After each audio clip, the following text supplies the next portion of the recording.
മഹാരാഷ്ട്രയിൽ ലോക്സഭാ തെരഞ്ഞെടുപ്പിൽ എൻ.ഡി.എ സഖ്യം തകർന്നടിയുകയായിരുന്നു. അക്ഷരാർത്ഥത്തിൽ 40 സീറ്റ് ഉണ്ടായിരുന്ന എൻ.ഡി.എ സഖ്യം ഈ ലോക്സഭാ തെരഞ്ഞെടുപ്പ് 17ലേക്ക് ഒതുങ്ങിപ്പോയി. ബി.ജെ.പിയും ശിവസേനയും എൻ.സി.പിയുടെ അജിത് പവാർ പക്ഷവും ഒക്കെ അടങ്ങുന്നതാണ് ആ സഖ്യം. ഏതായാലും ആ ഒരു വലിയ പരാജയത്തിന് തൊട്ടു പിന്നാലെ ആയിരുന്നു ഇന്നലെ അവിടെ ലെജിസ്ലേറ്റീവ് കൗൺസിലിലേക്ക്, മഹാരാഷ്ട്ര ലെജിസ്ലേറ്റീവ് കൗൺസിലിലേക്ക് ഒരു തെരഞ്ഞെടുപ്പ് നടന്നു. ഈ തെരഞ്ഞെടുപ്പിൽ എം.എൽ.എമാരാണ് വോട്ട് ചെയ്യുന്നത്. അവിടെ ഒരു 11 സീറ്റിൻ്റെ ഒഴിവുണ്ടായിരുന്നു. ആ ഒഴിവ് നികത്തുന്നതിന് വേണ്ടിയിട്ടാണ് തെരഞ്ഞെടുപ്പ് നടന്നത്. 274 അംഗ നിയമസഭയാണ്. ഇവിടെ ബി.ജെ.പി ഈ 11, അത് ബി.ജെ.പി എന്ന് പറയുമ്പോൾ എൻ.ഡി.എ അവിടെ 11 സ്ഥാനത്തേക്ക് 12 സ്ഥാനാർത്ഥികളെ മത്സരിപ്പിക്കുകയുണ്ടായി.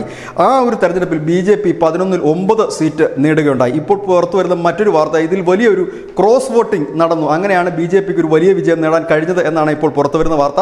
കോൺഗ്രസിൻ്റെ 37 എം.എൽ.എമാരാണ് ഉണ്ടായിരുന്നത്. കോൺഗ്രസ് ഇവർക്ക് നൽകിയ നിർദ്ദേശം 30 വോട്ടുകൾ കോൺഗ്രസ് സ്ഥാനാർത്ഥിയായ പ്രദീന സത്വാന് നൽകണം എന്നുള്ളതായിരുന്നു. പ്രദീപിന് നൽകുകയും ഒപ്പം തന്നെ ബാക്കിയുള്ള വോട്ടുകൾ ശിവസേന, അതായത് ഉദ്ധവിൻ്റെ ശിവസേനയ്ക്ക് നൽകണമെന്നാണ് പറഞ്ഞത്. പക്ഷേ കോൺഗ്രസിൻ്റെ സ്ഥാനാർത്ഥിക്ക് 25 വോട്ട് മാത്രമാണ് ലഭിച്ചത്.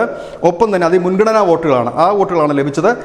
7ഓളം വോട്ടുകൾ ക്രോസ് വോട്ടിംഗ് ആയിട്ട് എൻ.ഡി.എ പക്ഷത്തേക്ക് പോയിട്ടുണ്ട് എന്നുള്ളതാണ് ഏറ്റവും പുതിയ വാർത്ത. ഏതായാലും നമുക്കറിയാം, മഹാരാഷ്ട്രയിൽ ബി.ജെ.പി ഭരണം നിലനിർത്തുന്നതിന് ഈ ശിവസേനയെ പിളർത്തിയും എൻ.സി.പിയെ പിളർത്തിയും ഒക്കെയാണ്.